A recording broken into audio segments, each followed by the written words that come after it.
السلام علیکم۔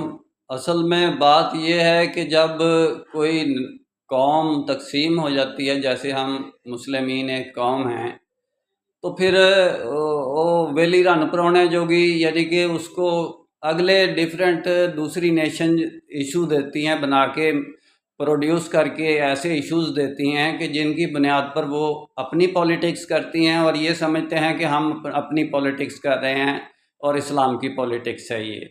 تو جب وہ تقسیم ہوتے ہیں اتنی دیر تو یہی سوچ رہتی ہے، جب وہ یعنی کہ تقسیم لوگوں کے اندر یونائٹی کی سوچ پیدا ہونا یہ بہت مشکل کام ہے، کیونکہ وہ بڑی دیر سے ہم 1400 سال سے در تقسیم ہوتے آ رہے ہیں، تو اب یونائٹی کی جو امید ہے، کرن ہے، وہ یعنی کہ پیدا ہوگی تو وہ ایک ایٹم بم کی طرح یعنی کہ اچانک پیدا ہوگی اور پوری اسلامک ورلڈ میں یعنی کہ جنگل کی آگ کی طرح پھیل جائے گی اور اس کو روکنے والا کوئی نہیں ہوگا۔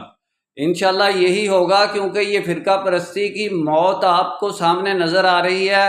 یہ ذلیل ہو چکے ہیں جتنے بھی فرقے ہیں اسلام کے اندر، جن لوگوں نے دین کو تقسیم کر کے ٹکڑوں میں بزنس بنا کے اپنا کاروبار کر کے کھا لیا، ساری دنیا سمجھنے لگ پڑی ہے کہ یہی اسلام کے دشمن ہیں۔ انشاءاللہ ڈیٹیل میں بات پھر ہوگی۔ میرا کام اسلامک ورلڈ کی امن اور یونائٹی کا ہے، نسبت وحدت خدمت خیر کے ساتھ۔ اللہ حافظ۔